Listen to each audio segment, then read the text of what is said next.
everyone, it's Silvia from Fairlight Tarot. Welcome to my channel and welcome to me, to my face. So I guess this is the first time in which I'm actually doing a video in which I'm showing my face in this channel, and it was quite deliberate. So I do have a purpose today, and this is to talk a little bit about me, and I thought that, you know, showing my face would have been also a good opportunity to present my membership program. A few of you would have noticed that in the last few weeks I've mentioned that I was going to start a membership program on my channel, and I've recorded a few videos just to give you an idea, let's say a sneak peek of what the membership videos will be like. So there will be different tiers of membership. Let's say 3 tiers. Right now, to be honest with you, I'm not sure of anything 100%, so that might change when I'll get closer to the date in which I want to launch the membership.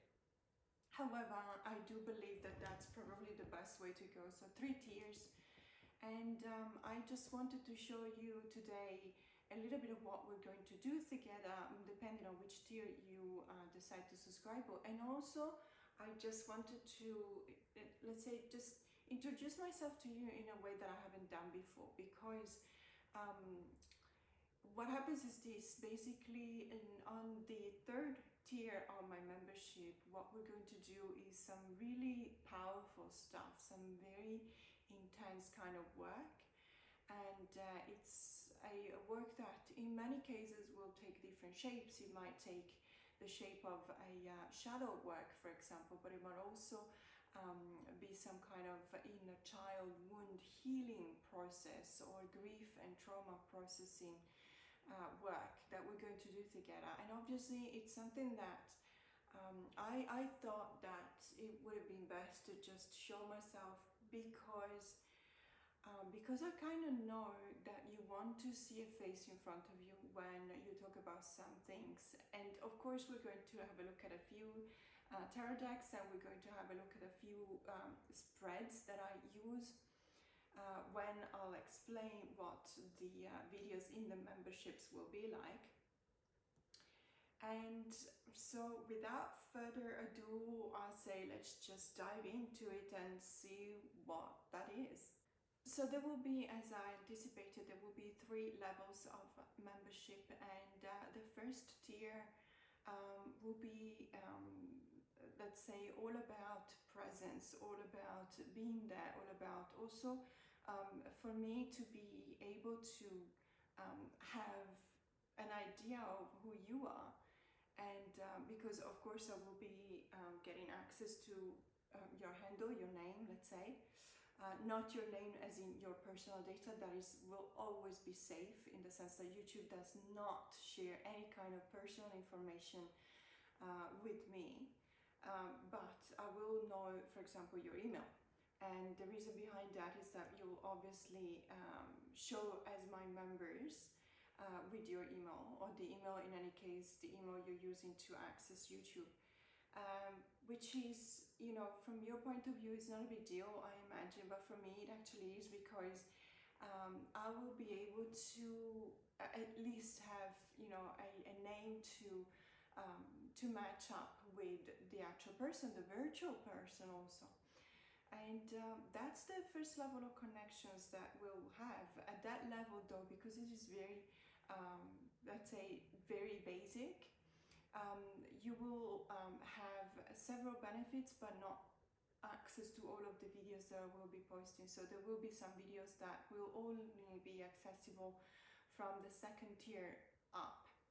So on the 1st tier of the membership, there will be access to I will be creating a personal or a private Fairlight Tarot Facebook page. And so of course you will have access to that.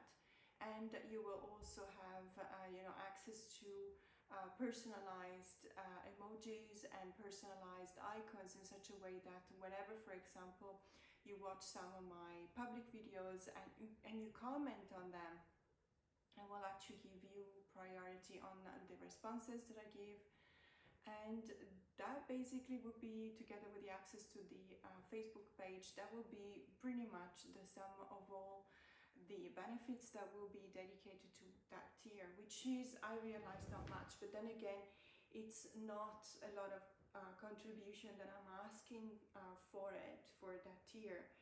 And let's say that if you're familiar with Kickstarter, it's even better than, you know, just pledging just because you want to support the project. This will be a pledging to that tier of membership because you want to support my channel, of which I'm very, very grateful. But I will also, as I said, not just a support, the blind support like in a Kickstarter, in which you will not get anything back. So there will be a lot more interaction, especially when you be part of the Facebook group. And also, as I said, you will have priority in the answers of the comments that you will make in my group, in my videos. So the second tier, which is probably the most interesting one and likely to be the most popular one, would be a membership in which you will have access to pretty much all of the private or members only videos that I will post, except for the one-on-one ones. So the one-on-one videos will be exclusively accessible by the members of the third level, or third tier. And there's a reason behind that, not just because obviously it will be a slightly more expensive kind of membership, but it's also because at that point, as I said at the beginning, we'll be doing some kind of very personal work, and it is basically the work that I'm doing with my clients when we talk about my healing practice. We'll be tackling some very powerful theme, and we'll be doing it together. So it will be a journey of self-development, but also and foremost, I guess, a journey of self-healing. And when I'll talk about that membership, this video will become very personal because I believe that I need to show you where I have been in my life and what I have been through in order for you to be able to resonate with my words, and also for you to understand that whatever you've been through, I kind of can be there for you because I have been through a lot, and therefore there will be this kind of, I want it to be a very safe space. And I don't know about you, but whenever I went in my life, I had to go to a psychoanalyst or a psychiatrist for all of the problems that I had to tackle.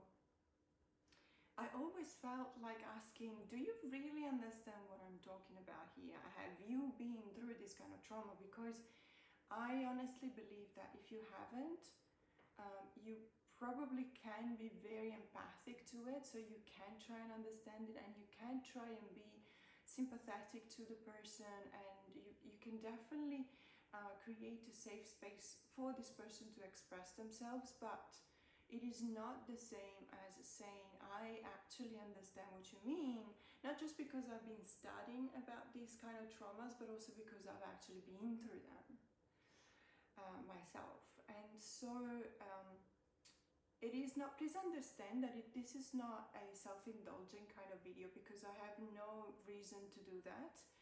I don't get kicks out of it at all. And as a matter of fact, I actually had to do a lot of work on myself in order to be able to share certain things, because it's not easy. And that's, to me, that is the line, a very defined line, you know, between someone who's kind of showing what they've been through to get some sympathy from your viewers, I guess. And that's a very human thing to do. Because you still need that kind of support, and you're in a phase in which you haven't processed anything yet, and then there's a line, and then you go across that line and you find yourself in a totally new space, and this new space is you, a new kind of you, and this person is okay with the trauma, with, you know, bearing the wound that we carry with ourselves, but we don't do that because we're fishing for sympathy anymore. we do that because we know that someone else is going through that and we want them not to feel alone. So it's not about us, it's not about the practitioner, it's not about the person carrying the process of the healing. It's about saying, I am there for you because I've actually been there. So it's the same space. Whenever I hear the pain coming out of the person, whenever I see it, I identify it, it rings a bell for me, it reminds me of something, it produces memories, and it has not been, uncommon for me to actually feel the same feelings the other person is going through, because of course that will be just memories for me. So in order to make this more enjoyable, this video as enjoyable as possible, I'm actually going, every now and then I'm actually going to flip the camera and show you, top down, where we are, in what space we are, what space we will be dealing with, and what will be the process that I will go through with you in order to be able to show you how to navigate, how to get back to the surface, okay, swim back to the surface, because most of the time there's a couple of let's say concepts that I'm always faced with whenever I help a client go through these kind of stages, and one of them is the state of anxiety in which you feel like you have a cloud above your head, or you have an elephant sitting on your chest, particularly if you have respiratory problems. And then the second metaphor is that you're in a pit, you're down, you've fallen down a pit, or you're falling down, perhaps a swimming pool, but you find yourself at the bottom of the ocean, for example, a body of water. And that's a very common similitude. And let me tell you, it is very common because it refers back to the impossibility that you feel right now to get back to the surface. So whether it's the surface of a body of water, whether it's the surface of a pit, for example, or whether it's the surface of that cloud you feel you're falling to, or that is hanging above your head. It's about going back, or swimming back, or make your way back to the surface. And I really want to stress this concept, because going back to the surface is all we need to do for now. And it sounds like a little, but it's actually a lot. And many of us, myself included, could not swim back to the surface for many years. But hopefully with a bit of sharing and with a bit of help, we'll do that together, because every time that I'm going through this with a client, I actually go back to the bottom of that pit, and I have to climb back to the top together with you. So talking a little bit more about the second tier membership, this is where I guess this is going to be the most popular membership. And the reason is why we're going to have a look at a different array of videos. There'll be, of course, videos just dedicated just to these members. Obviously, the members of the third tier will have access to these videos as well, but they will not be tailor-made for them. They will just be private videos, members-only videos, in which I will, for example, show you a little bit of the part of my collections that I'm going to cull in that particular month. Here we go. So this is an example of a sneak preview of a deck culling. So it could be about tarot decks, but also about oracle decks that for some reason or another did not resonate with me, or perhaps they did, but they don't anymore. So I've done a certain work with them, but that has been done, and I don't necessarily need that type of work anymore. And so I think that rather than leaving them on my shelves gathering dust, I think that is actually more respectful for me to admit that I don't have a space for them anymore. They don't occupy a space in my collection anymore, and therefore I want to rehome them. And I know that by doing that, I will actually give them more purpose. I will actually give them to someone, hopefully, that will start on a new journey with them in such a way that they will be honored for the purpose that they were created. So in this case, this is my deck culling for September. Let's have a look. So we have the astrological tarot. Now this one was a bit of a disappointment for me, and not necessarily because of the deck itself. I kind of knew that what it was going to be about. I kind of knew what the theme of the deck was. What was disappointing for me was the actual deck itself, which I understand it's not the best way to sell this deck. But there you go, you're not getting a selling.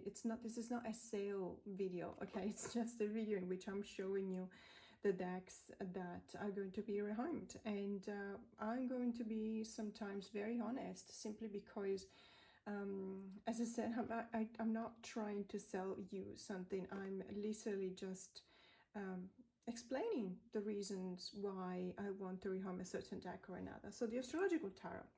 Let's have a look. What is this? It's got, first of foremost, it's a full tarot deck. So it's got 78 cards, and it also has an 128-page illustrated book. So this is by, this is an Arcturus release, but it doesn't even say, at least on here, it doesn't refer back to the name of the creator or creators. This is a fairly recent publication. I have seen it on Amazon, for example, going for about 43 Australian dollars. I have literally well, the spine is unbroken. I have literally just had a look at both the book and the deck. The book is actually not bad. So what happens is that if you're interested in astrology and you want to link astrology to the way in which you shape your practice on a tarot, this is actually an excellent book. And as a consequence of that, if you take the deck itself as a reference to the book, then this deck itself, it's what you need. So I am not saying that it's not a helpful deck. I'm not saying that it's not a deck that may not resonate with people. It will. It just simply doesn't resonate with me, simply because I have a different way to refer to astrology linked to reading tarot. Don't get me wrong, I'm not changing the order of the planets. That's a very fixed kind of discipline, in the sense that it has been already proven, it has been already discussed plenty, and I'm not going to revolutionize that. So it's just that I believe there's different books, perhaps more advanced kind of books, that may help you with that. There are some very interesting spreads here. I have to give it to this book. Very, very interesting spreads, because it literally just looks at the astrological side of it. And when you become that narrowed down, that focused, of course, this stuff could be quite interesting. But I do have other books that actually come in play whenever I feel like I want to do this kind of reading, associating tarot with the astrology. And I just simply believe that I have a massive book about astrological sides of tarot, and having another one which is compared to the big one that I have is actually limited, it's not going to help me. And let's face it, we all have space problems, especially because I am going to move soon and I have no idea where I'm going to move. So it might be that I will have less room, hopefully will be more, but you never know. So where I'm going with this is, it could be a deck that could resonate with you. It did not resonate with me, and for some very practical reasons I have decided to rehome it. Hopefully we'll go to a loving home. So this is it. The production value is actually very good. It's a 2-part box. The cardboard insert in the middle is actually still in one piece, if you can believe it. Most of the time these things break at the minimum shake, but this one they did obviously a good job. It's got a ribbon, so you lift it up. And let's have a look at the deck. So I actually tried working with this deck as well. Let me tell you the really good things. So for each and every major arcana, you have a zodiac sign, astrological sign, but you also have the planet. 12 zodiac signs and 10 planets, that's 22. That's your whole major arcana for you. And then obviously these are the major arcanas. And then when you get into then you've got the minor arcanas divided into the 4 alchemical elements. So you've got the fire, and these are the core cards. And then you've got the very, very peepish minors, from the aces to the tens, in which you literally just have a symbol for the alchemical element of that suit, repeated for how many times the card is pointing to. Again, it's absolutely fine, and it, artistically speaking, is actually a kind of a beautiful deck, because if you look at these images, they're actually kind of nice. And the only reason why the product value, when it comes to the cardstock, it is a little bit on the thin side for me. It feels like it's got a very thin core. It feels like, you know, it's a bit flimsy, and I won't hide that. However, it does, it's almost as if it was, you know, confirming that this is a deck in support to the book. So most of the time for these kind of decks that come with a good book, the deck is not your main focus. The main focus is your book. In any case, this is the deck. That's gorgeous. And, you know, this is... And I also told you the reasons why I want to rehome it. So I have something that goes deeper, much deeper into astrology related to tarot. I don't have a, so that book that I'm referring to, the chunkier book, does not come with a tarot deck. But that doesn't really bother me, because there's a number of decks that are heavy on the alchemical elements, for example, that can be read that way. There's other decks that have an indication, a very clear indication of the zodiac sign they're referring to, or the planet they're referring to. So when, you know, it comes to my collection and I have to have a critical look at what I can keep and what I want to rehome, you know, this deck doesn't make the cut, because I've got something that replaces that. So this is the astrological tarot.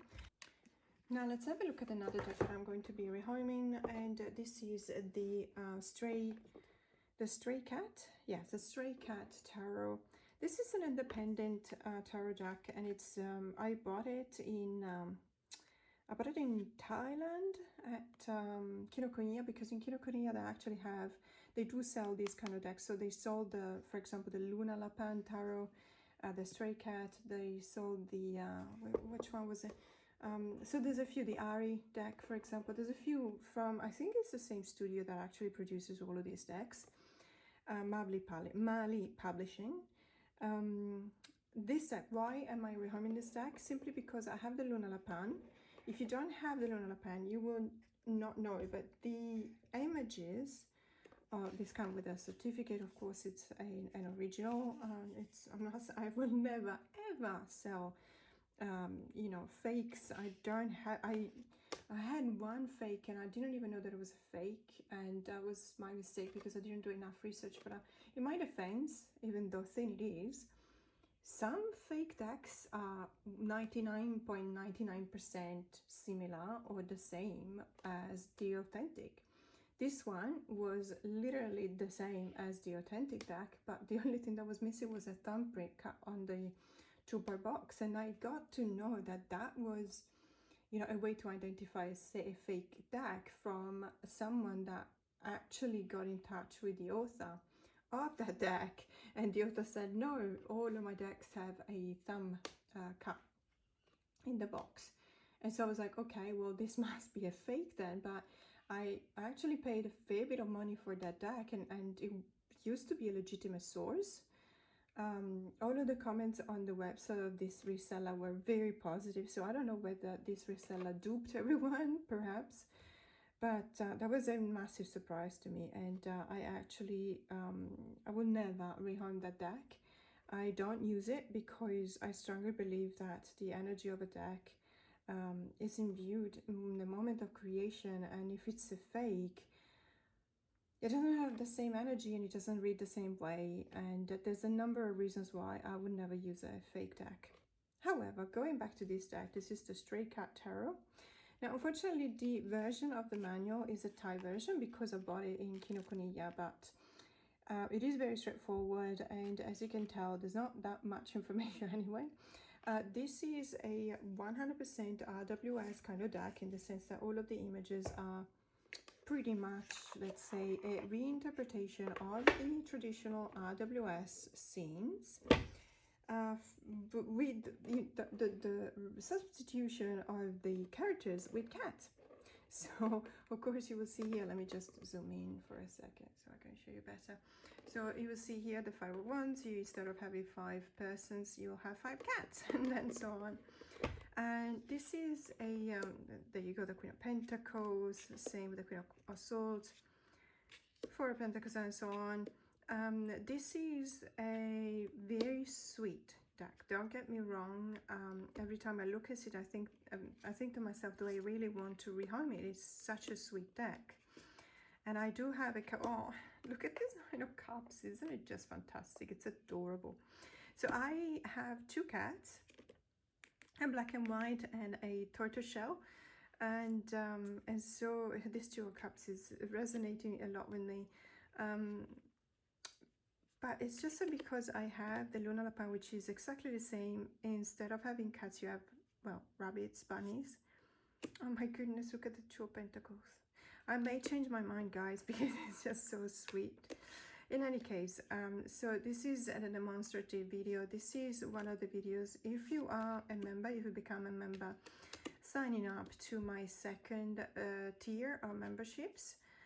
By the way, I haven't decided the names yet, but we will all have to do with light because the name of my channel is Fair Light.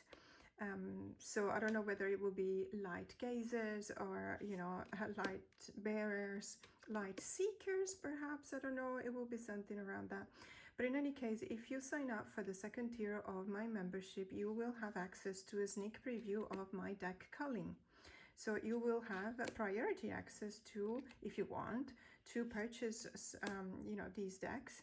Always bearing in mind that living in Australia means that obviously the shipping costs to the US are probably only making it worth it for indie decks and not necessarily for mass market decks, unless I really discount the mass market decks. So this is the Stray Cat Tarot, and this was just a very short demonstrative video of what one of the benefits of the perks of my second tier memberships will be. I hope you'll find that interesting. Obviously, you will also have access to a preview of these decks, therefore you will have priority access to purchase these decks if you're interested.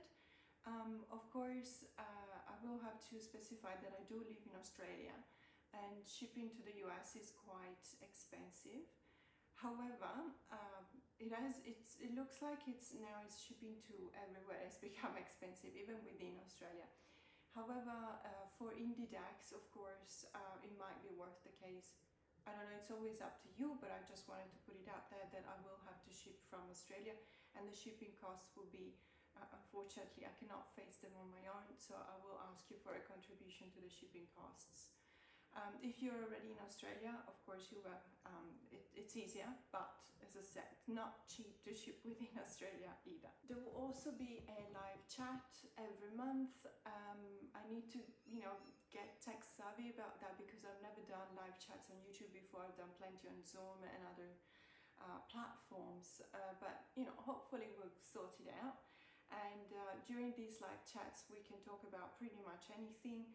We can talk about, you know, the tarot of the month, the tarot deck or the oracle deck of the month. We can talk about spreads, we can talk about life, we can talk about anything that grabs your attention, because it will be, as I keep on saying, because it's something very important to me, it will be again a very safe space in which you can, it will be members only, these chats, so obviously there will be you know, other people that are invested in this kind of community. Therefore, you know, there will be people respecting also the guidelines of the community itself.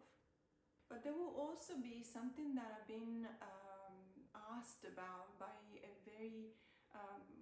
few of you, and it will be about a tarot reading course. So I have to say that it will not be a tarot reading course for beginners.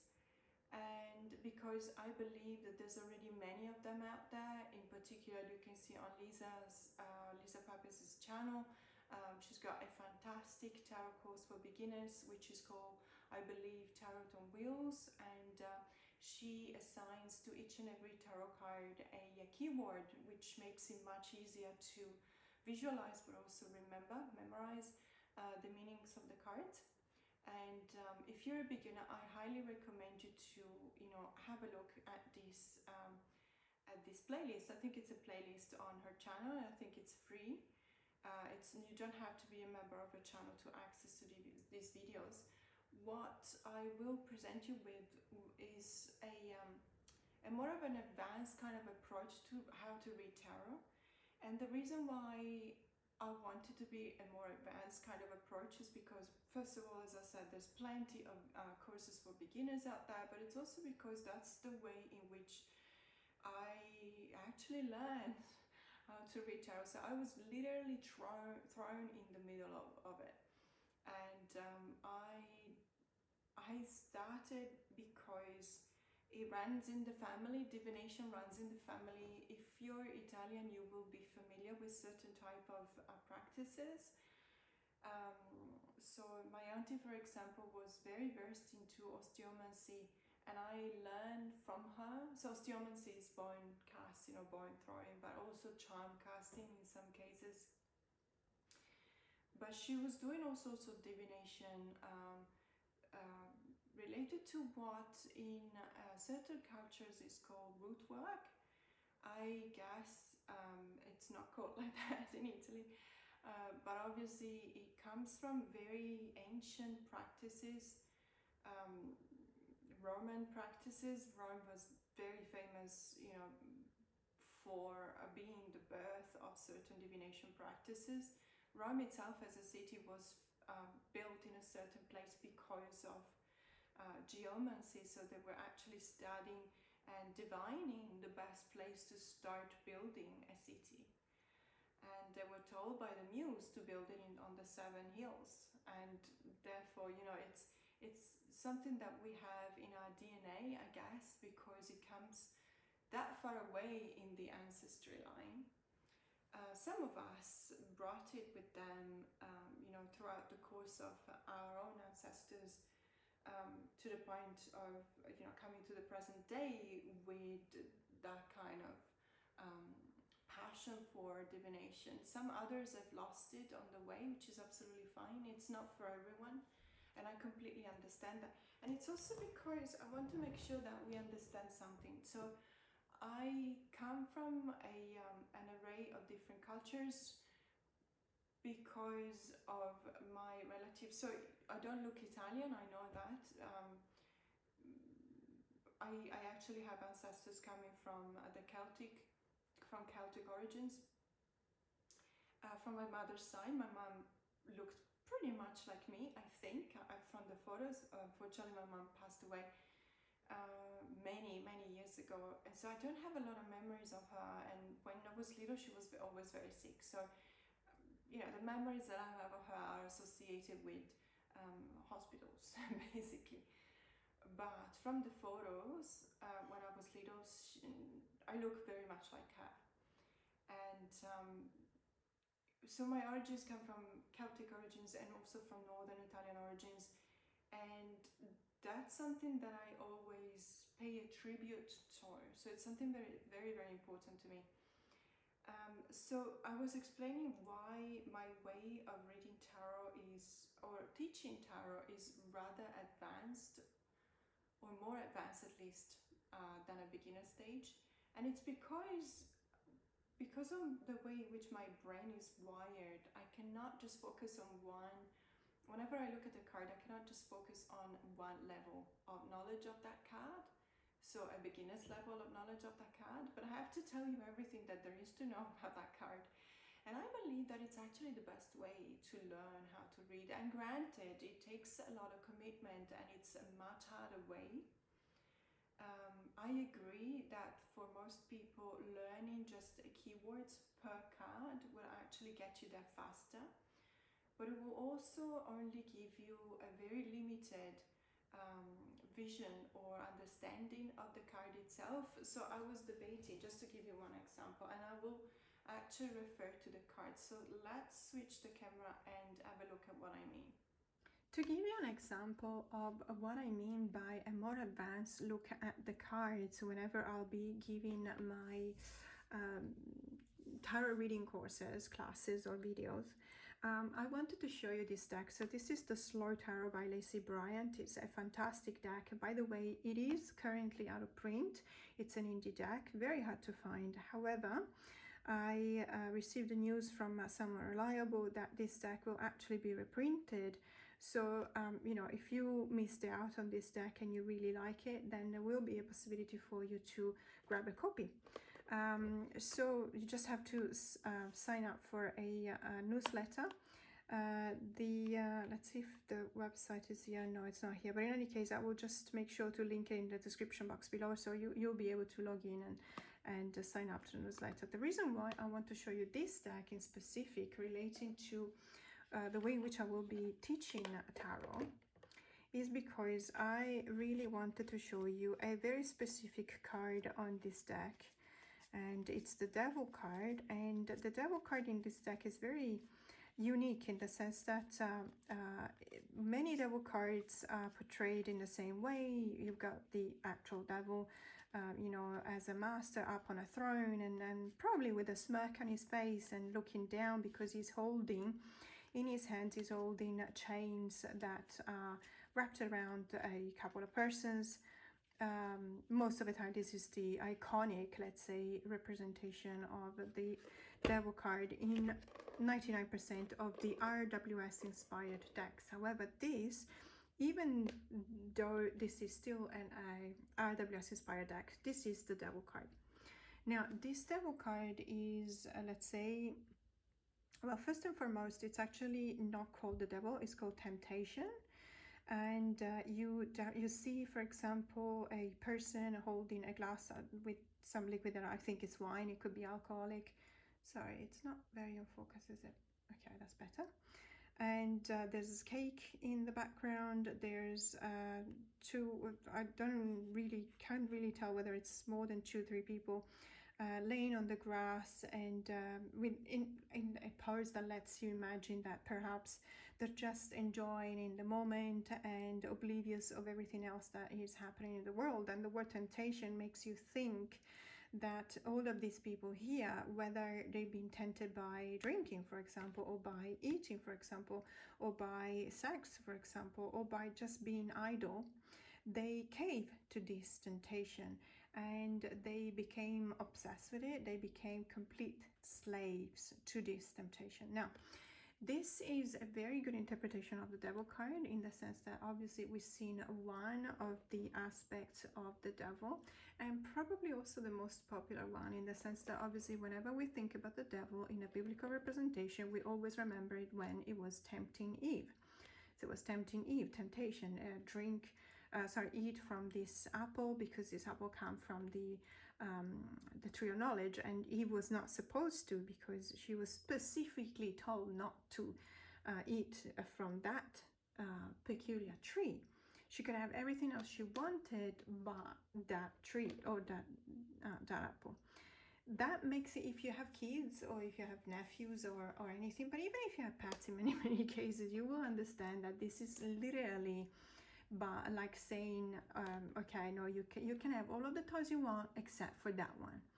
It's impossible. The kid or whomever would just literally obsessed over that one thing they cannot have. And it's because our brain is wired in this way. So we start thinking, why have I been forbidden to get that specific fruit? Is it that because my master, my God, my parent think that I will become a better person, better than them, for example, if I eat from that fruit, if I get access to that toy, or so on and so forth? Is it because they're scared of what I can become? Is it because they want it from themselves? Is it because, and you can insert all sorts of excuses and reasons why you can actually comprehend the reason for this very specific ban. And that's the reason why temptation always works. because it's something that we cannot help it. We are obviously obsessed by, you know, not knowing why this person or this thing or this object or whatever is banned to us, is forbidden to us. It's a way in which we want to get back with control. We want to have everything under our own control. We need to have everything accessible to us, because then we have the impression that we will be able to overcome everything that comes our way. If we have control over things, nothing can surprise us. Whenever we've been told that we cannot have one thing, we do not know why, and therefore that is out of our control. This is one way of seeing the devil, and it's an absolutely legitimate way of reading the devil as temptation.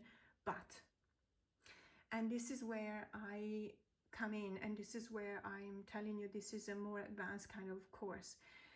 You need to see the devil under many other aspects, and in specific, you need to be able to understand what the devil represents, not just in this specific deck, but also in a specific position in a spread, but also in a very specific relation or connection between the deck, the spread, the position, the card, and the reading, you're reading. So the person you're reading for. So let's keep the devil here, for example, and I'll give you one example of how I explain how to read cards at an advanced level. So not just, you know, looking at the cards, but really inserting or seeing and connecting with the cards in such a way that you build a bridge between the message given out of the cards or from the cards and the querent. So the person who's asking your question, who's asking you to read for them.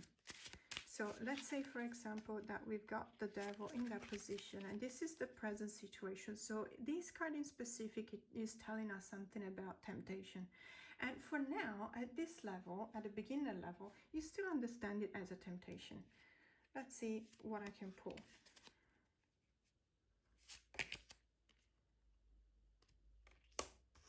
Okay, so we've got the Tower. So what this tells me, first and foremost, is that this kind of temptation has been the result of us giving up, of the person, the querent, giving up on something.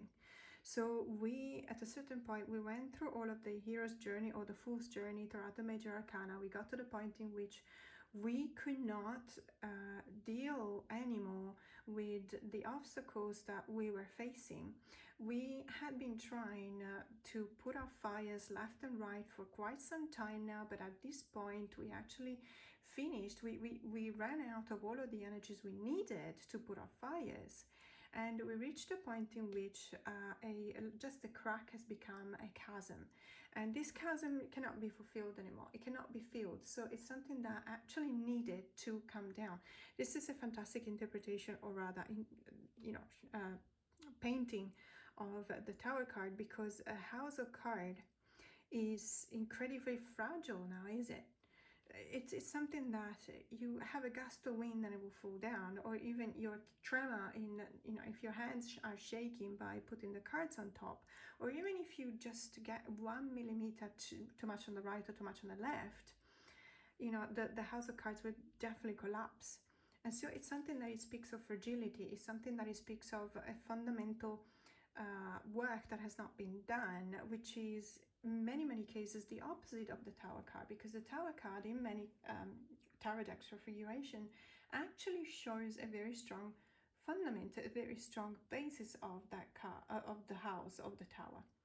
But this one, no, this one is going to fall down. This is actually something that cannot possibly stand, simply because we know how fragile a house of card is.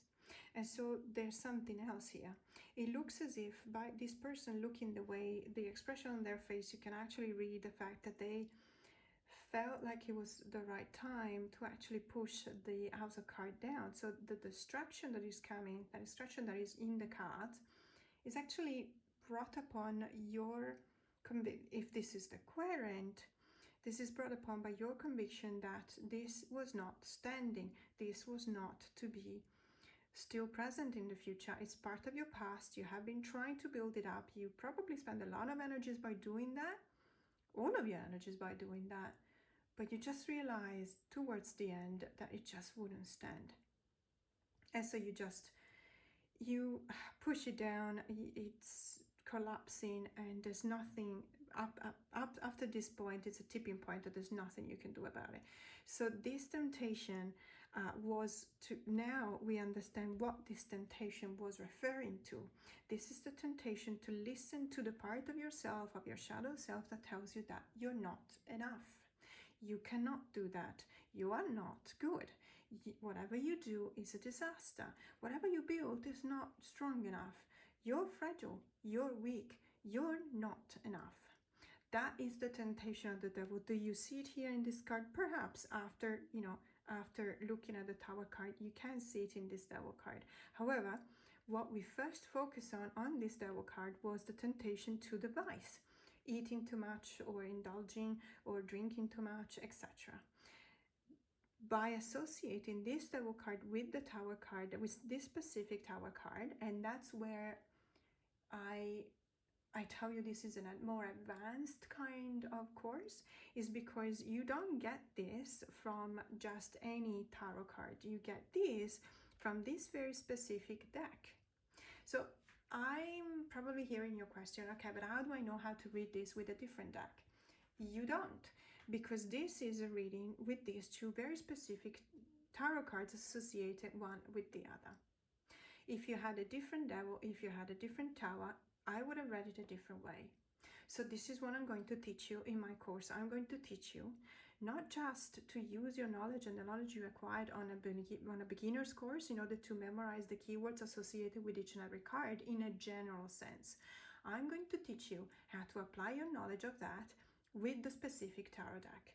And I can assure you 1000% that this meaning of the association between the tower and the devil will always stay with you. Why? Because you have a visual representation of it that will act for your memory, to just retrieve it from your hippocampus, which is where you store your long-term memories, back into where you use it, so the prefrontal cortex. And you will be able to access that anytime you want, because you will remember this association. So I hope that was clear. This is not something that I would teach to a beginner, because that would be very confusing for a beginner. Or not. I mean, if your brain works that way, absolutely fine. It's obviously a matter of creating the right kind of associations, right? So if this type of associations work for you, you're more than welcome to take advantage of these videos that I will give out. But this is what I will talk about in my how to read tarot videos. We'll talk about, the association between the cards. We'll talk about very specific decks and how to read the cards of those specific decks. We'll talk about reverse meaning. We'll talk about reading pairs. We're talking about all of these things that will make you a better reader, simply because your pool of knowledge, where you'll be able to go to every now and then, will be so much bigger. And you don't necessarily need to remember everything, but what will stay with you, and I really hope that this will be the case, what will stay with you will be the associations. And let me repeat that. This is the way in which you actually learn something, and you memorize it the correct way, in such a way that then when you have to explain it to someone else, you'll be able to. So just to summarize, for the second tier of my membership, the benefits will be you will have access to monthly decks culling videos, and obviously priority access to, if you want to give them a new home, you will have a priority access to that before I actually post these decks for sale on one of the many Facebook groups. You will have access to unboxing videos. Another benefit of my second tier membership will be early access to unboxing videos. Early access means that these videos will be available to you, members only, first, and then after a week they will be released to the to public viewings. Now, in this case, we're talking about unboxing. So, what's an unboxing to me? Because I know that there's probably different kind of impressions of what an unboxing is or what an unboxing should be. To me, an unboxing is literally you just received a deck, or you have received it, perhaps the day before or what have you. But in any case, you haven't had any kind of interaction with the deck yet, and you're filming I'm filming my first impressions and my very first interaction with the deck itself on camera, and I'm going to post it as a video for you to see what my reactions are. Do I like this deck? Do I not like it? You will notice, and just as a disclaimer, I do tend to change my mind sometimes because I never really trust my first impressions. My first impressions in most cases are also kind of affected by whatever mood I'm in that day. And even though they're always 100% honest, so I'm never really faking it, but on the other hand, it's also true that I might get to know a deck a little bit more, and I might appreciate it for different reasons that I may not be aware of when I do an unboxing. Now, this is just an example, and as a matter of fact, I have actually had a look at this deck before I received it yesterday, and because it's a deck that has a bit of a history in the sense that I had to order it twice, first time 6 months ago because it was available on Amazon Italy, but then it didn't come out when it was supposed to. It had a couple of months delay, but then I was away, so I cancelled the order when I got back. Long story short, it finally came into my collection yesterday. It's a Tarot of the Enchanted Garden, which is a really luxurious deluxe, feels like, it's not called deluxe, but it feels like a deluxe product by Lo Scarabeo. It's one of those 2-part boxes that Lo Scarabeo is doing recently for some of its decks. This is by Rossana Pala, and it's a very, very silky kind of feel to this box. I'm so very already taken by the product value of this deck, because if you know this kind of, let's say, boxes from Lo Scarabeo, most of the time they're actually shiny, glossy. This one is actually matte and very silky.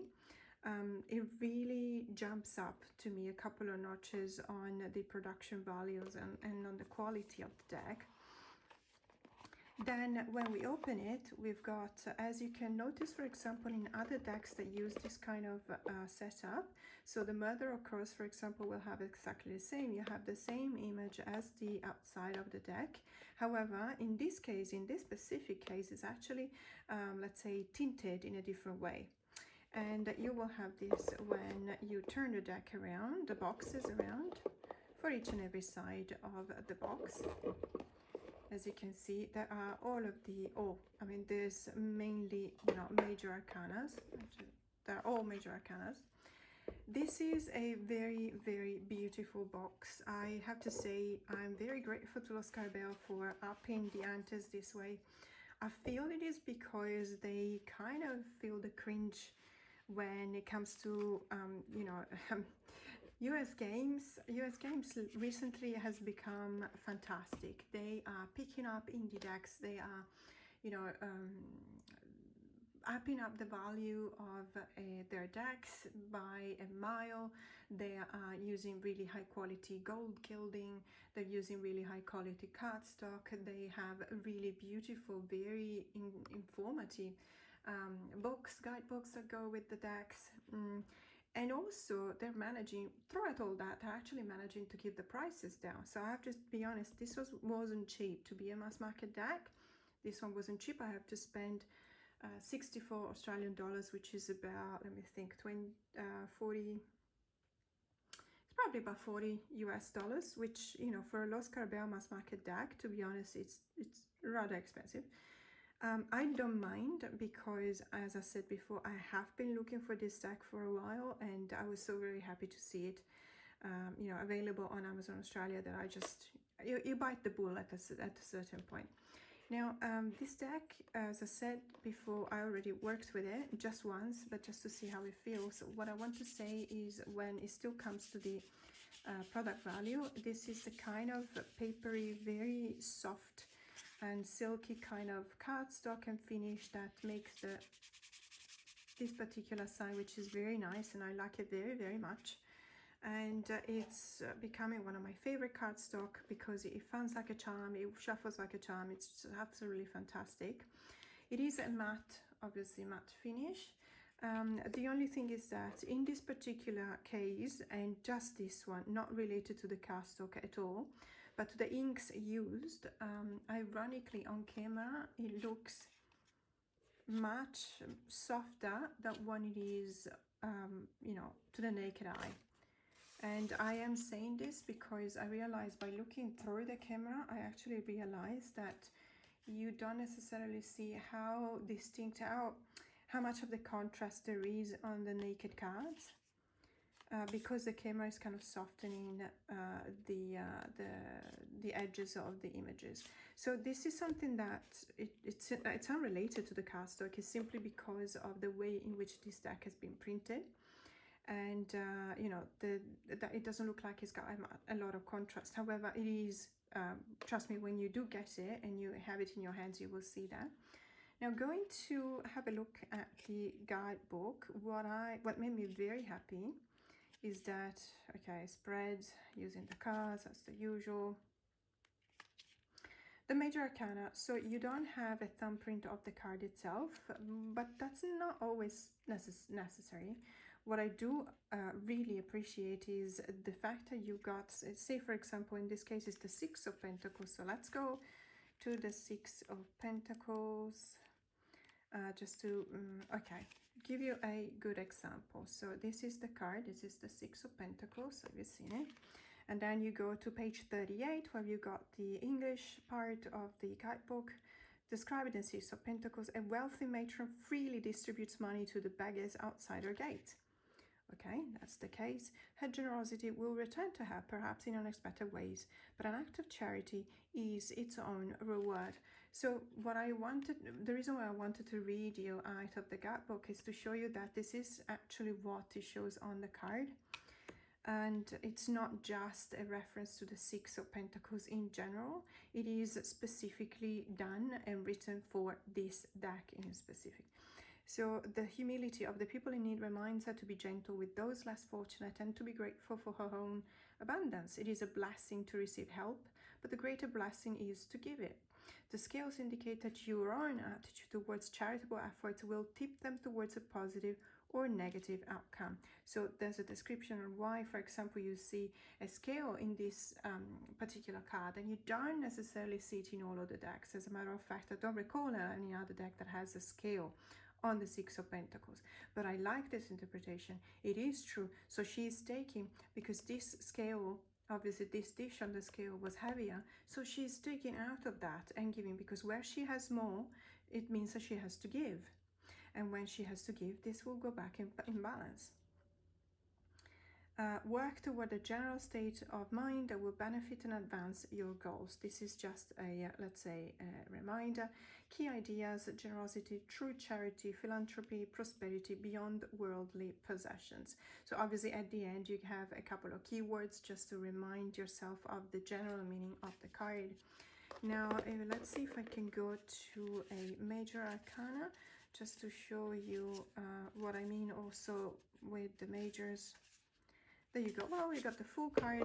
It's always good to start with a full card. So in this case, the Fool. With eyes closed, there you go, blissfully oblivious to any dangers, the Fool dances through life with a trusting heart. A great flower blossoms from her head. There you go, it's here. As cosmic energy expands and flows all around, the Fool has no expectations, only the willingness to live fully in the stream of life's experiences. Her cat, that is such a cute cat, let me just say. Her cat companion represents the protective power of instinct and independence. The Fool acts more from her inner guidance than from any outside influence. Her cat keeps its eyes open, not relying on inborn grace or instinct alone to negotiate the path ahead. So you're guided by your cat. I really love this. And let me just say, by having two cats, I know, you know the meaning of catnap? They're always sleeping, and it looks like they're sleeping and oblivious to the world, but just one noise, you know, will act into their nervous system and wake them up. And it's unbelievable how alert a cat is, even when they're sleeping. So I really buy into this concept of the Fool being guided, the Fool being with their eye closed and the cat with these eyes open, because it's guiding, the cat is guiding the Fool in her journey. But the Fool is the spirit of the enchanted garden itself, where troubles are left behind and the only possibilities are joy and pleasure. And then I absolutely love the journal prompting at the end of this description. So listen to this. Is this a foolish attitude in everyday life? Perhaps. But each of us embarks upon the journey of life with a light heart and an innocent spirit. Trust the universe to take care of you. So I really enjoyed this view or presentation of the Fool card. And that's one of the reasons why I really enjoy when these kind of decks come with a guidebook that is actually specifically referring to the deck of this, to the card of this deck itself, and not just to a general meaning of the cards. So this is an example of what we were going to do on an unboxing. To me, an unboxing video is your first impressions, is not necessarily something you dive deep into. I may, for example, think about a couple of pairings. Now in this case, I remember that I paired it quite well with a deck. Let me just grab it.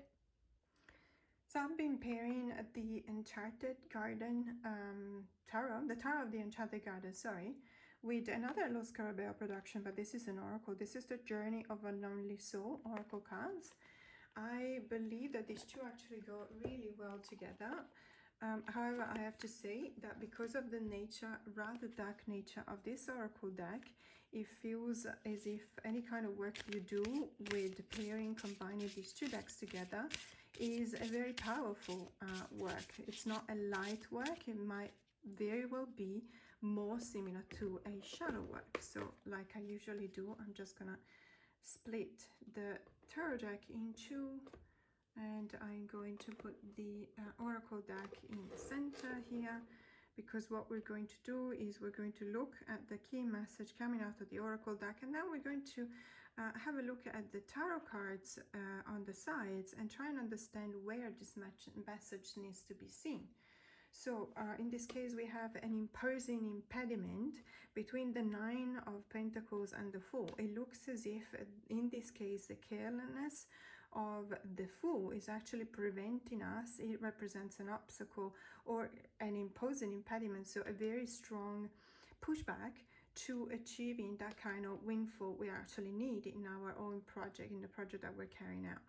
So what I do is, you know, this is still part of the first impressions, because I really follow my gut feeling, and I think that perhaps this oracle or another oracle would pair well with this tarot deck or another tarot deck, and I will do that first and foremost with you on camera, literally live, in the sense that I'm filming it right now and I will be showing it as a preview to you, my members.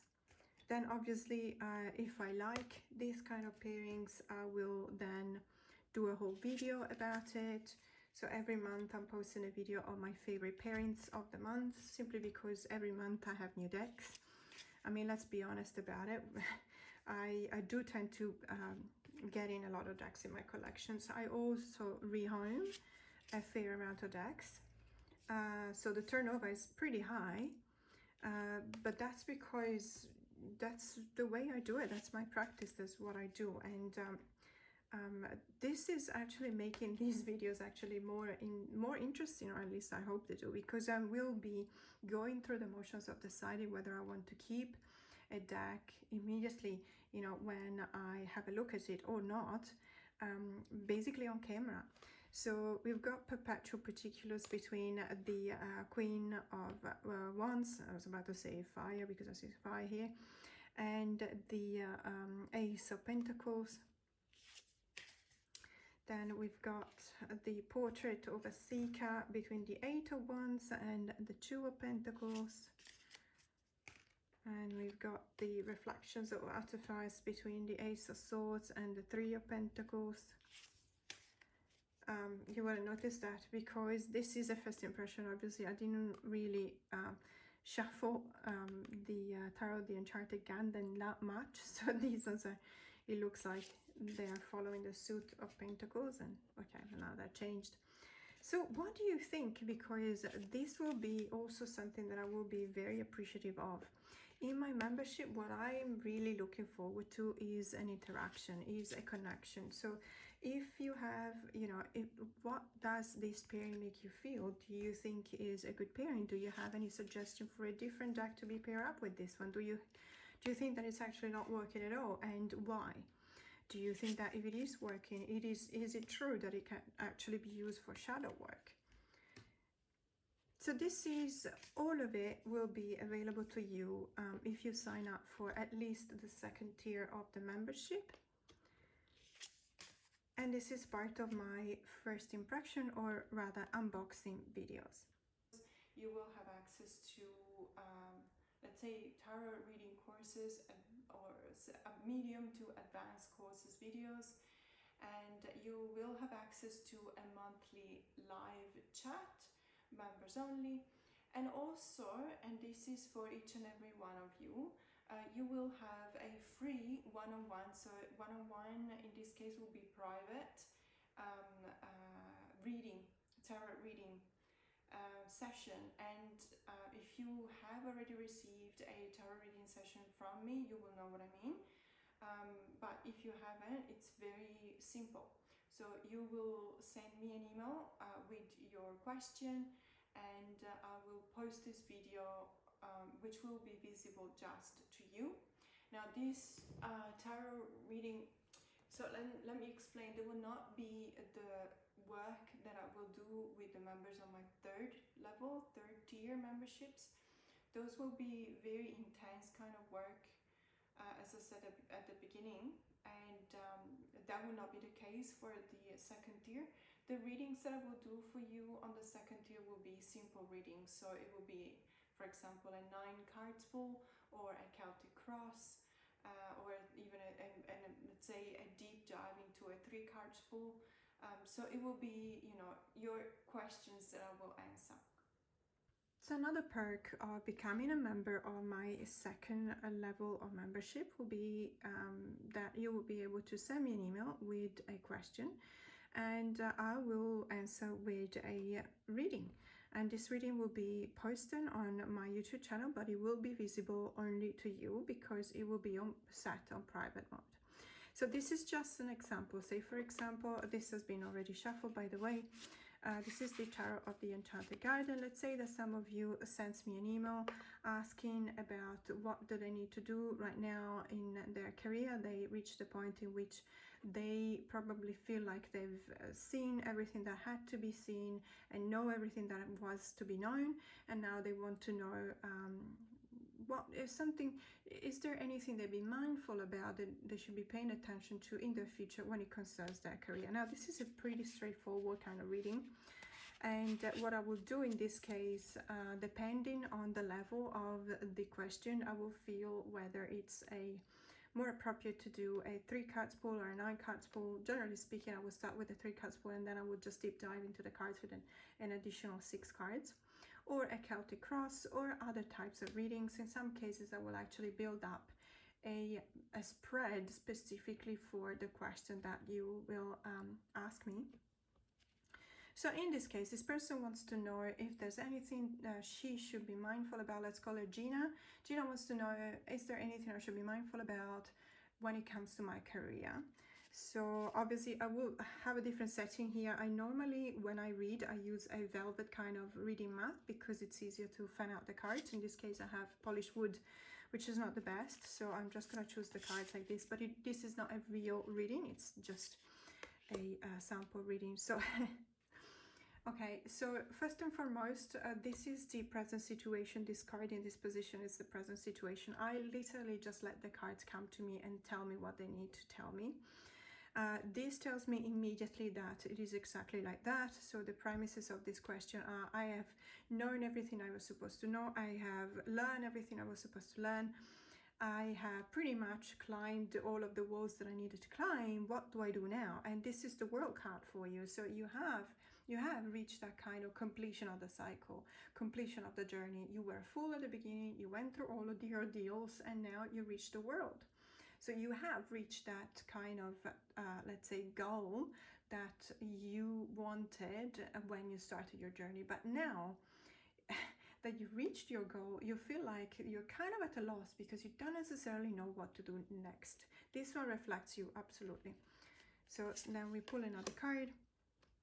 Okay, so absolutely, you can definitely feel this is the position that tells me how you reach this present, the situation in the present, and that's the Knight of Pentacles. And Knight of Pentacles is the soldier, in the sense that it's the person that actually is following the orders, follows everything that needs to be done. So this person is Gina said, you know, I've done everything I needed to do. I have learned all the processes related to work. So you follow the orders in a good way. You've been a good soldier. You've done everything you needed to do to reach the completion of this. What's coming up next? And we'll see at this point, it's this is the King of Pentacles. Now, this is very clear to me. This is a very straightforward reading. A very simple one too. So you find yourself in a position in which you did everything you were told to do. You did it perfectly. You perfected actually your career by following through on anything you wanted to achieve. And you've done that, but you find yourself in a situation right now in which you're thinking, okay, but now what? Okay, and this now what is coming out to you with a kind of a advice. So the advice is, never mind the fact you've been a good soldier, you've done everything you've been told to do, etc. So far, you've been a knight. The knight is following orders, and you needed to do that in order to achieve whatever you have right now. But now, what the cards are telling you is an advice to actually step up. And I said, never mind the orders now. You set out to be the king. You give the orders now. You are the one that needs to show that you can actually do more. So this reading, let's not forget, is very specifically focusing on a person's career, so Gina's career. And she is reflecting on her past, what she's done in the past, always, you know, following whatever she was told to do. A very good soldier, so someone who's always been achieving with the best of her skills whatever tasks she embarked upon. And thanks to that, she's obviously reached a prominent position. The only thing is that that's not there is to Gina. That's not the whole story. Gina is a lot more than that. And this card shows that she actually needs to step up. If she wants to get out of that kind of routine or rut that she feels she's fallen into because she's reached that point, she actually needs to perhaps start behaving like you want to train others. Perhaps is your role as a peacekeeper, as you know, peacekeeper in a metaphorical sense in your career. It could be your role as a mentor, for example. And by showing others what you can do and how you've achieved all this, because it is remarkable what you've done so far, by showing others, you're actually taking upon yourself a very huge responsibility, a very important thing. So you are setting down the guideline, or you're building up the path for others to actually achieve what you've done. Because imagine, you're not the only one that has started a journey in your career, in your company. And so there's new people every day, or you know, metaphorically every day, but there's always new people. So you want to become the person these newbies come to or go to in order to be able to see what they need to do to arrive to achieve what they set out to do. So take advantage of the fact that you have achieved this. Don't see this as some kind of a rut. It's not a rut. It's something that you have mastered so much expertise on that you can, by your rights, become the king. And the king is someone who's above the queen even. So you're not only mastering your skills in whatever it is that you do in your career, but you're actually giving back to the community. You are establishing the order. See, this king is very much looking like the emperor in the major arcana, in the sense that it is the symbol that reestablishes order. And so that's how you need to see it.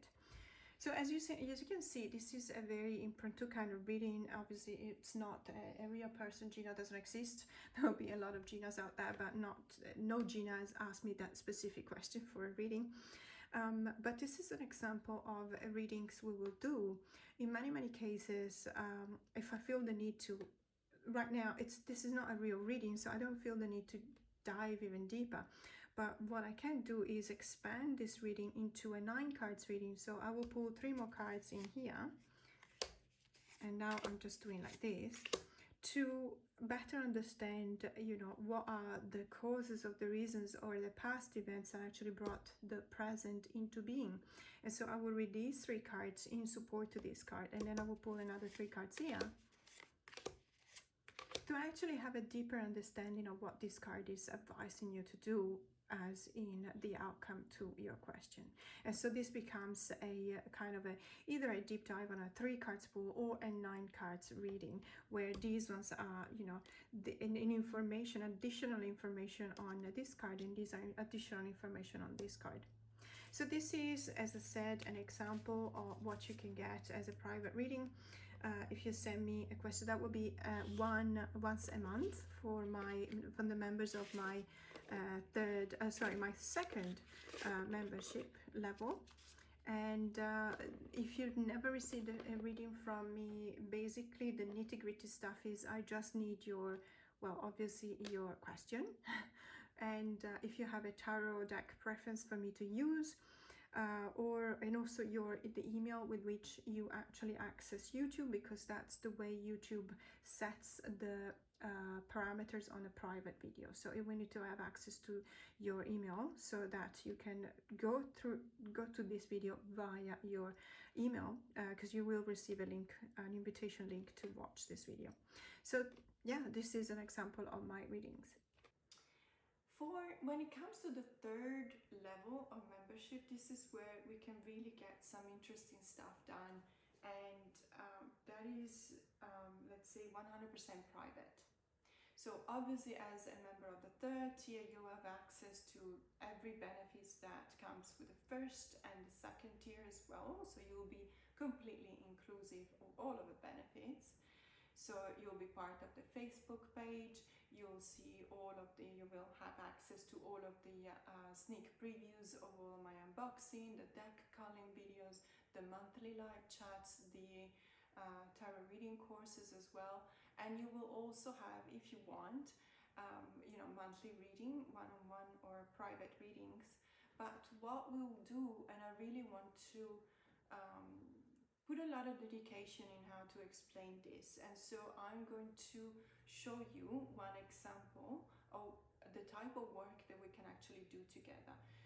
But let's talk about my 3rd level of membership, or 3rd tier. So this is the level in which we'll be able to actually tackle very, very important things. We'll be doing some very deep, very powerful kind of work of introspection. In many cases, this takes the form of shadow work or inner child wound healing work, trauma and grief processing. And this is basically, if you're a client of mine, you will already know what we do together. This will be a one-on-one private session, completely private, of course. It can also be done live, in the sense that if we are on the same time zone, or if we can agree on a time zone or a time of the day in which we can actually be in front of the screen together, we'll be able to do this as a conversation. I will always start from certain spreads that I will use, and there are different spreads relating to different issues or things that we want to process. In this case, this is just one of the many examples, and I'm taking the Energy Archaeology Oracle deck by Ashley Stinson, illustrated by Kelly Finnan, because this is the deck that I use whenever I need to do some work with trauma patients or trauma clients. Now, trauma in this case this specific case starts as a physical trauma, so a structural pain. I always try, whenever I explain things, not to get too scientific or not to get too into the typical slang of let's say of the discipline that looks into these kind of issues, neurobiology in this case, but there are a few terms that you'll become acquainted with that I use every now and then, and I always refer to physical pain as two different types. So we have the structural pain. So for example, when you run, okay, and you slip and unfortunately you break a leg, okay, you broke your leg, that is a structural pain. The pain that comes to you is firing from your brain because the nervous system has alerted your brain to the fact that there is a major injury into your leg. You broke your leg. And so the first and foremost, the first thing that the brain has to do is to make sure that you don't die. So you'll hear me saying that a number of times. Why? Because our bodies are actually programmed not to die. I know that it sounds a bit far-fetched, but it is exactly like that. There are a number of fail-safe mechanisms in our bodies. It's actually mind-blowing. And I'm not just talking about, breaking a bone. I'm talking about food poisoning. I'm talking about anything physical. And I'm also talking about anything related to the mind.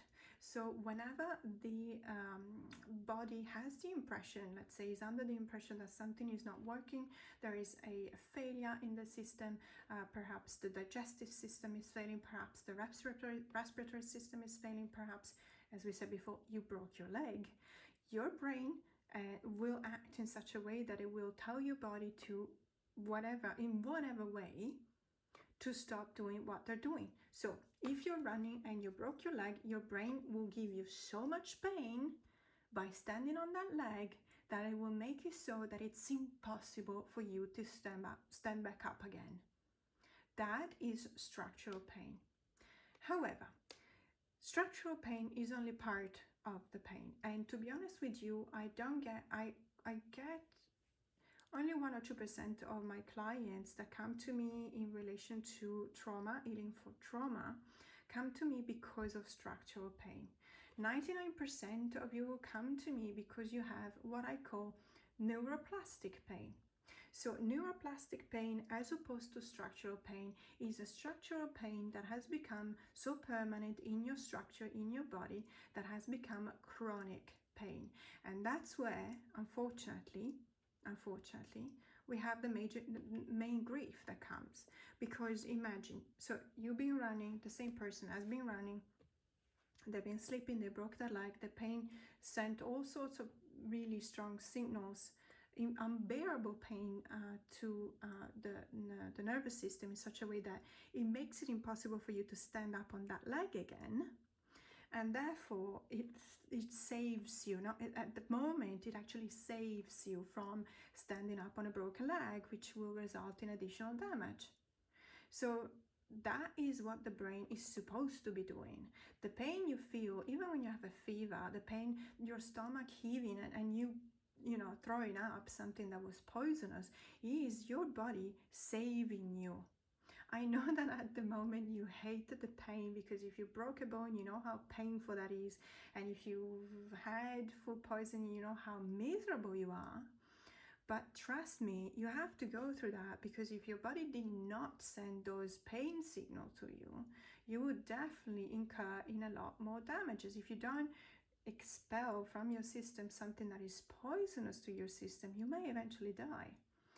So let's be grateful to the pain we feel when we break a leg, or the fact that we need to throw up whenever we eat something rotten, for example, or the fever that we feel whenever we have an infection in our body, because that's a way for our body to make us understand in any way possible that we need to take care of something right now. That's the structural pain. Now imagine this person broke their leg. They went into rehab, because when you break your leg, it's something very serious and you go through rehab, and rehab can go on for a long time. So I broke my back in the 17th of July 2004.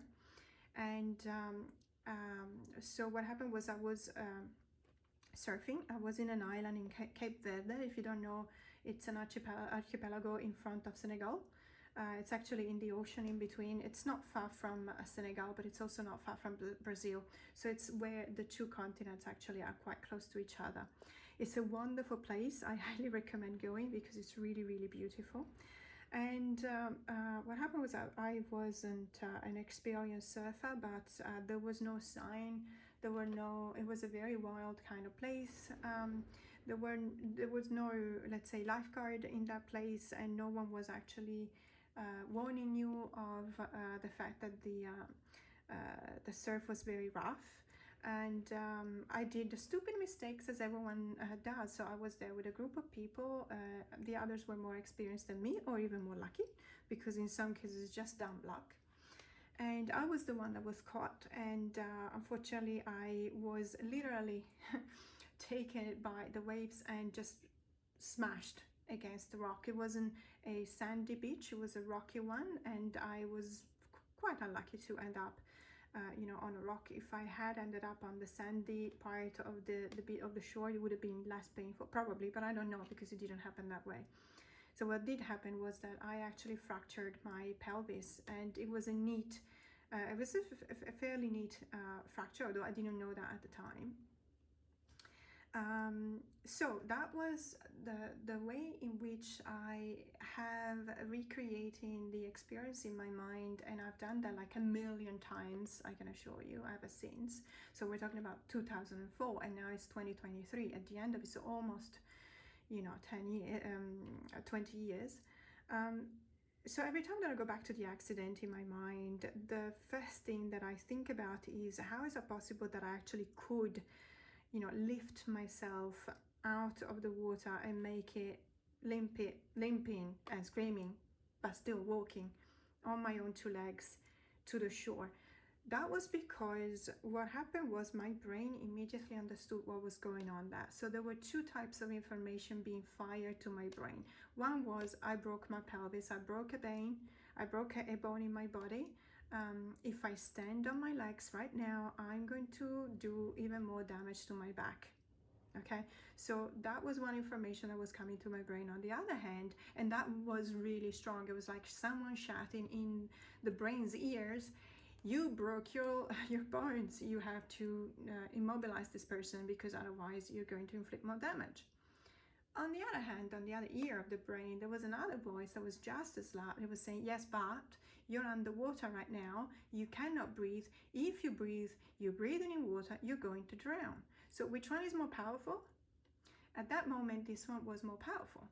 So the voice that caught my brain's attention was, you cannot stay underwater, because sooner or later you'll have to breathe. So you have to get up, get out of the water, and then you can scream in pain as much as you want. But right now, you have to get out of the water. So that's what happened.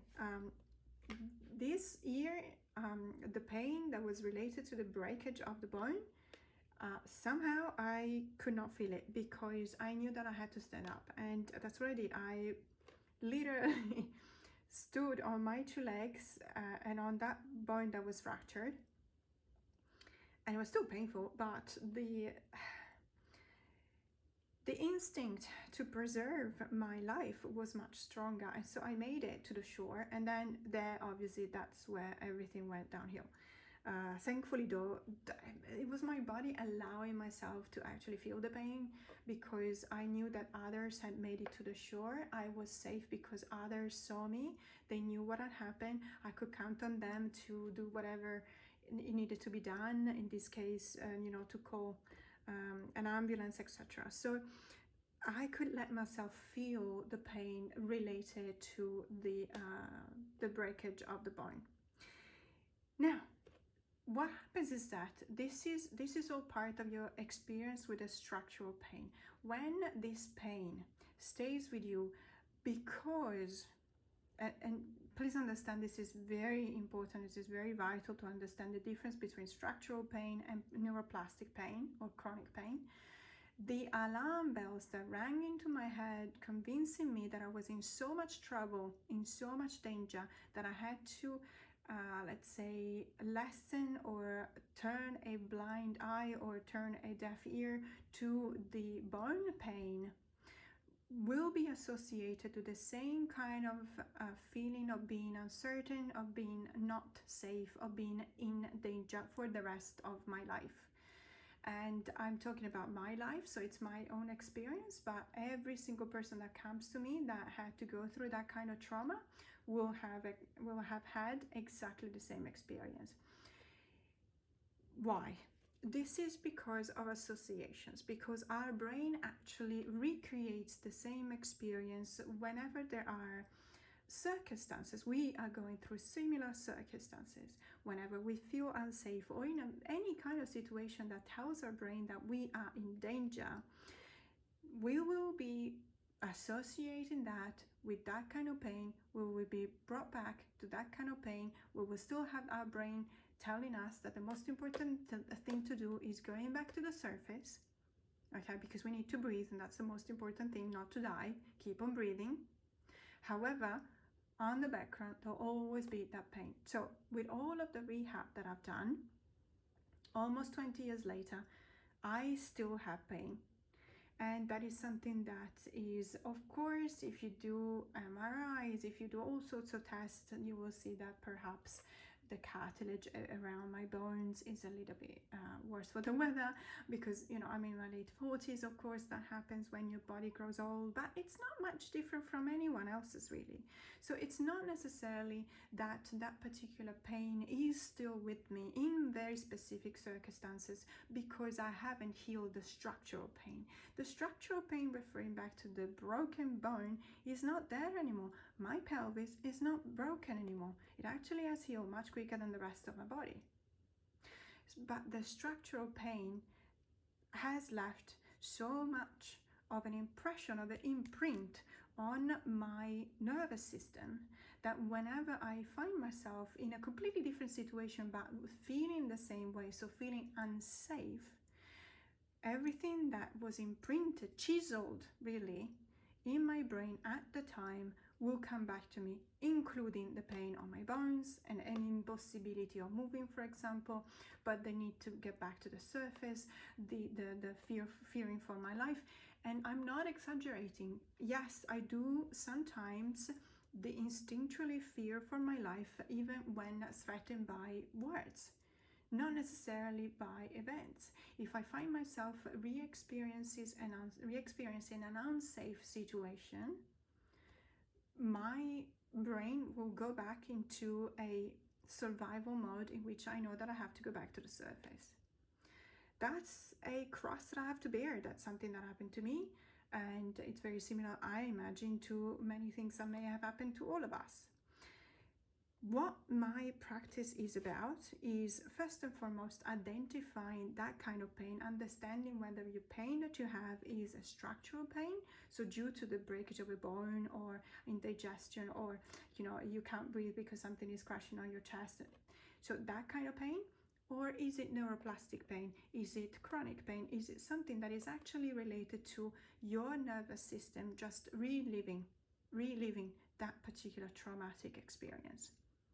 And then once we identify that, if your pain is structural pain, then I will refer you back to a specialist, because I am not a doctor. I just want to make that clear. And if I see that you need a doctor, I will have no problem in telling you that you need a doctor, you need a specialist. But if I see that I can actually help in some way by talking about that particular experience, then I would definitely use this deck or other decks, or a combination of decks, as a conversational starter, in order to be able to go down to the root of the problem and see whether we can do something about it or not. Again, as a disclaimer, and I want to make this clear, even though I did all the studies necessary to become a therapist, I do not hold the license. I am not a licensed therapist. So I have been studying human behavior, behavioral sciences ever since I was in my 20s. That was more related in an economical kind of environment, because I've been studying in specific the push and pull factors that determine whether a person wants to, for example, migrate to a different country to get a better life. So that was behavioral sciences related to economics. So that was my original studies in the 20s. Because of my experiences in life and my parents also, I have been interested in more in things that have more to do with neurobiology, and that's what I started, even though I never stopped studying, but in 2020 I actually started studying neurosciences within the University of Griffith in Australia, in Brisbane, and Swinburne University in Melbourne.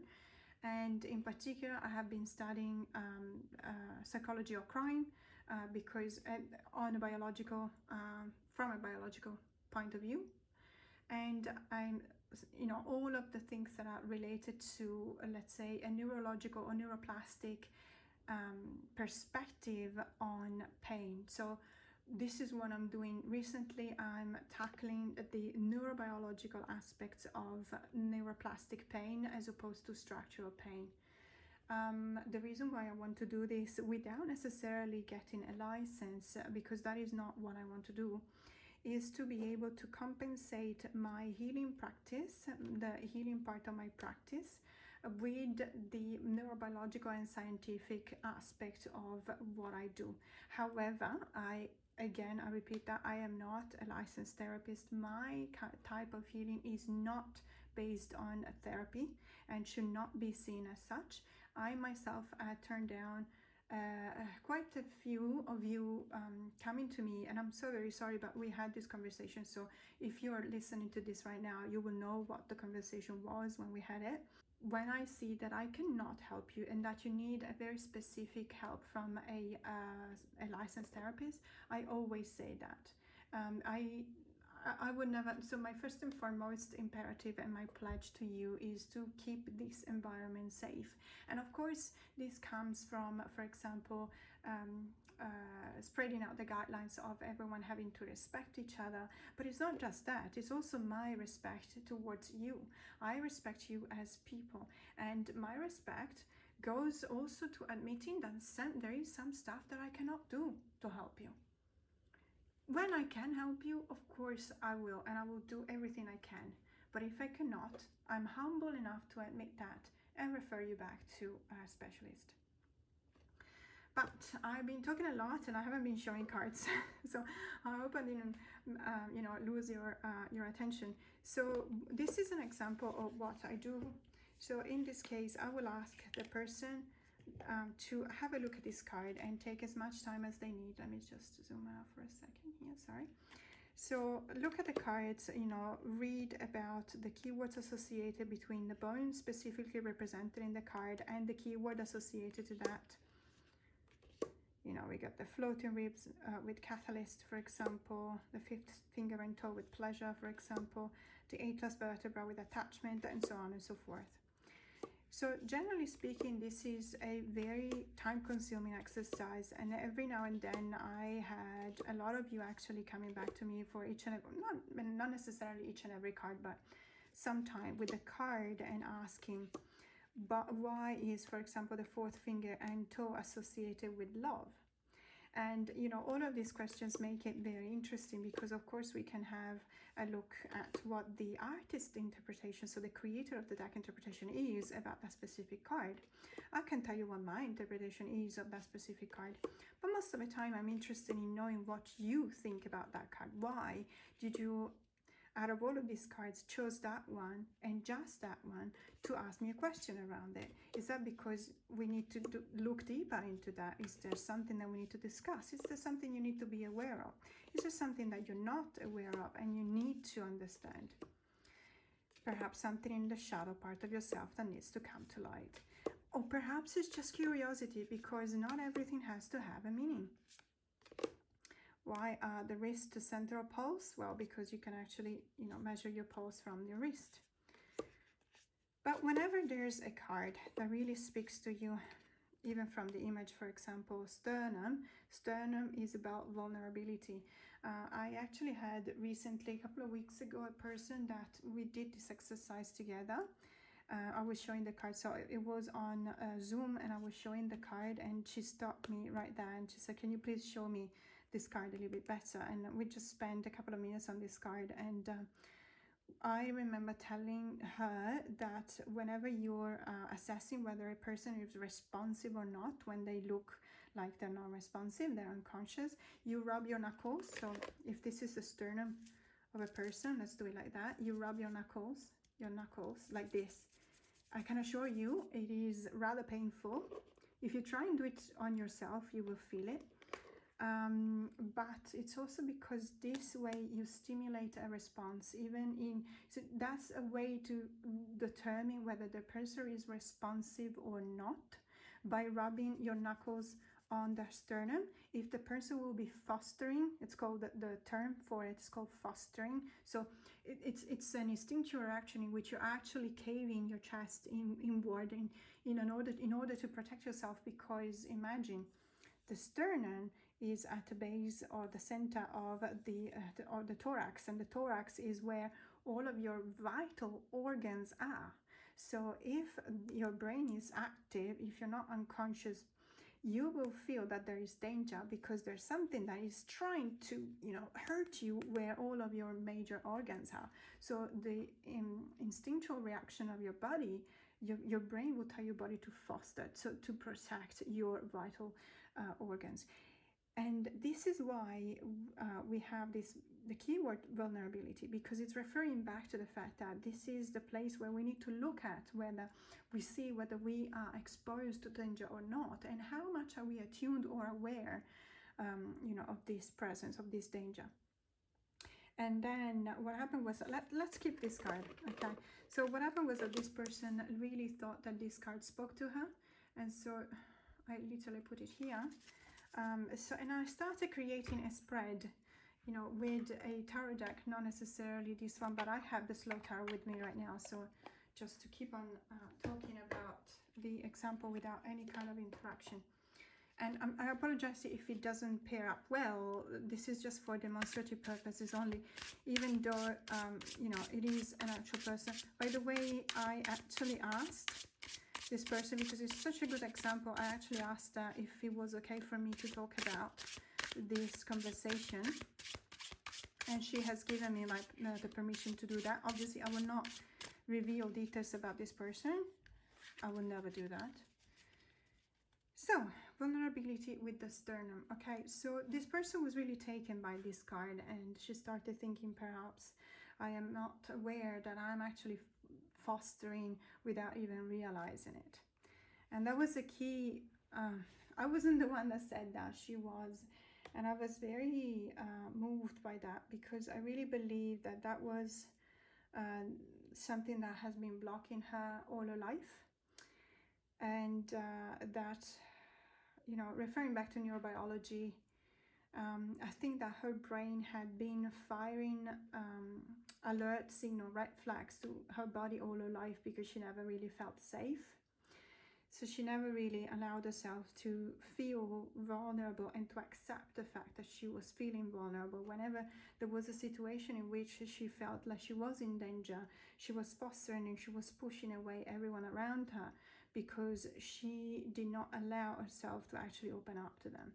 So what happened was that we started looking at the cards, and I asked her to go through the deck, a normal tarot deck, and and tell me what aspects in her life were related, or she felt like they were actually related, or that she had been influenced by this vulnerability, the impossibility to let herself show as vulnerable to others. So what were the effects, let's say the damage that this card had in her life experiences? And this is what she came up with. So she came up with this. She stopped. She was taken by these two cards. Let me see what I can fit in the frame here. Of course, no, it doesn't fit. So I'll push this one up in any case, because we've seen this card, so we don't need to focus too much on that one anymore. This is the vulnerability card related to the sternum. Okay, so she came up with Justice and the Queen of Swords. And Justice in this deck, and in the deck that we actually used, which wasn't this one, was a very similar one, it also is called Balance. So I think that more than the Justice or the typical way in which we look at the Justice card, she actually was taken by the the image represented in the card, which was definitely referring back to a sense of balance, re-establishing the balance. So she said that she always felt like her life was never in balance. There was always something pulling her one side or the other, and she could never really feel like she was safe enough to actually feel like she could rest for a moment. So she will always feeling in danger, as if she had to be on alert. She had to be constantly, probably also second guessing others or herself, because she wanted to be sure 100% to be in control, and she didn't want to be caught out. And that's when I think that I understood what she meant, because that's something that resonates with me as well. And this is a really beautiful card that actually shows that kind of balance and the loss of balance, which is very, very easy to obtain whenever we are influenced by a trauma in the past. So her trauma, which I will not reveal because it's something extremely personal, but her trauma, that was an actual trauma, something that actually happened to her. And we talked briefly about it because she had done a lot of therapy. She didn't necessarily need to process the trauma anymore. What she needed to understand, and what I did, so I did not contribute to solving her trauma. That was something that she's done with a licensed therapist. I will never stop saying that because I want that to be clear. What I helped was to complement the help of a therapist in order to be able, thanks to the conversational power of the tarot cards, we were able to establish what she was feeling right now. So she felt like she never had that kind of balance. That also meant that she never really felt safe in relaxing. And therefore, as a consequence, she really identified herself with a Queen of Swords. And now the Queen of Swords in this case is to be seen as the person that has been through a lot, the person that shows a lot of resilience, the person that, yes, in this case is really spiky, but there's a reason. She wasn't born like that. She had to become like that because she needed to defend herself. So this is a very excellent insight on what she felt, and I was very grateful of the progress that we actually made that day, because it was very powerful and it was very also difficult for her to actually choose these two cards. But it was also very liberating in the sense that once she actually accepted to show me these two cards, we started talking about that. We started talking about the traditional meaning of the card. We started talking about the specific interpretation of that particular deck on the card.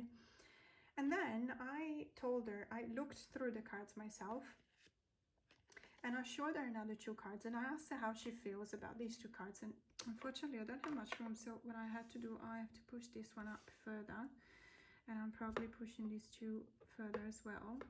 And the cards that I showed to her were, one is the Ten of Coins and one is the Judgment card. I'm just gonna put them like that. Okay, so you can still see them. So we started talking about the Ten of Coins and the Judgment card. So the Ten of Coins, I explained to her that the Ten of Coins is the completion of your skills. So it's when your skills are so complete and you master them so much that you become the person you're supposed to be, or you're supposed to become, and you apply them in your everyday life. And that means also not just a financial project or a career or a work or your job and everything, but also anything that is related to your relationship, your connection to the material world, because we're talking about the suit of earth. So something very, very concrete, very bodily, a presence that is in your life. So we're not talking about feelings here. We're talking about the outcome of what you're studying hard to do, whether you can achieve it or not. And I asked her how she feels about this card, and she said that she feels as if she's never actually, because she's never actually found the balance, and she's never actually felt safe enough in order to relax and sometimes let others help her, or perhaps let others take control instead of her. This card felt like it was completely out of reach for her. So achieving let's say the right outcome or the completion of the journey of this suit in her career, for example, in her job, which is something that is very important for this person, is something that she never felt like she actually did because of that. So the lack of balance in her life had as an effect, as a damage, that she never actually was able to fulfill what she wanted to achieve. And then we discussed about the Judgment card, and I asked her how she felt about that card. And that card you know, the Judgment card is always, in a general meaning, is something unexpected, and it's news coming out of the blue, and it's something that it's a card that also reads well in pairs because it's a strong card, and so you can read it as a pair with other cards. Always indicated something unexpected, not necessarily positive, depending on the other cards around it. But when taken by itself in this specific case, and what we discussed about was the fact that she actually felt like she was not destined to something like the 10 of coins. So we went from, you know, feeling that she never really felt like she was safe enough to show vulnerability with this card, to her bringing up the Justice card and the Queen of Swords, as in showing that she's never had that kind of balance in her life. Like, she's always felt like there was something happening, something wrong, something that was alerting her. And the fact that she's become that kind of person that looks a bit sharp, looks a bit spiky, perhaps pushing people away, not necessarily because she was born this way, but because of that trauma, because of those experiences, and because her brain literally just goes back to the moment of the trauma, telling her that she's in danger all the time, and therefore she has to be, she's the person that is still living after the trauma and has accepted the trauma and has become a queen, but is also the kind of queen that is very sharp and very dry in some places. To the fact that she recognized that lack of balance determined her not being able to achieve what she could have in her personal achievements or career, to actually going through the motion of feeling like she did not deserve it. And that's a really powerful conversation right there. Now, I won't tell you what my final interpretation of this was. Generally speaking, I will pull a card from an oracle deck at this point. And this is the fruit of more than one reading, more than one conversation, obviously, which is something that is actually going down to the root of something. And it's very personal what came out of this. This is already a rather personal, story of this person. So obviously I'm not going to disclose anything any further. But we pulled an oracle card and we had the possibility to actually go back to the root of the trauma, the cause of all of these, let's say, obstacles in her life, or not necessarily obstacles, but even experiences, or the way in which she actually related back to the daily life that she has and what she expected her daily life to be. And so we concluded with what I hope is a message of hope again, to a more positive future, and a way in which she can actually look at the trauma, look at what she feels like she looks like, and what she feels like she's missing, the balance, and what she feels like she's not destined to have, in a different way, under a different light, in such a way that it probably will change her perspective. And so this is the kind of work that we will be able to do, and that I currently do with my clients when they come to me for very specific healing kind of work. So hopefully this has been clear, but this is accessible to the members of my third level of memberships.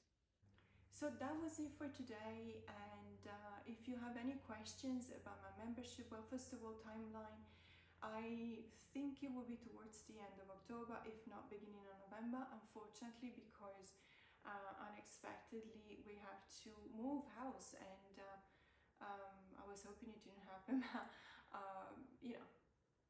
Whenever you're planning something, of course, something happens and you can't do that. And so I will have to, wait to find a place. And whenever that will happen, we'll have to move it, and then I will be able to finally start and launch my memberships. So it will probably be in another, probably 4 weeks time. But that will give you time to understand the levels of my memberships, and also hopefully that will give you time to get back in touch with me whenever you want by email. So my email is info@fairlightwellness.com. You can also find me in my about page on my channel. but you can also find it in any single video because I always put it up there, and it's in the description box below, so you'll be able to see that, to find my email anywhere you want on my channel. So shoot me an email if you have any question concerning the memberships or any questions at all. And as I said, it's the same email you will use once you'll be a member of the second tier or the third one. That's the email you will use to send me the question you want me to do a reading on. And I invite you to do that because it's something that I really appreciate. And as I say, more or less every 2 videos, I do this kind of thing for you, for the tarot community, but also for myself, because I started doing this because I really wanted to create some important and meaningful connections with you, with the tarot community, because I believe that that is the only way that we have to face trauma, to face grief, to initiate that healing process. So we need to establish these meaningful connections, because one of the deterrents to get on board with the healing process is feeling that we're on our own by ourselves. And so establishing connections is the very first thing, and it's also the most powerful thing you can do, and I can do for myself. So that was it. I hope it was all clear, but as I said, if it's not clear, shoot me an email. I'll always respond. And more to come. Have a great day.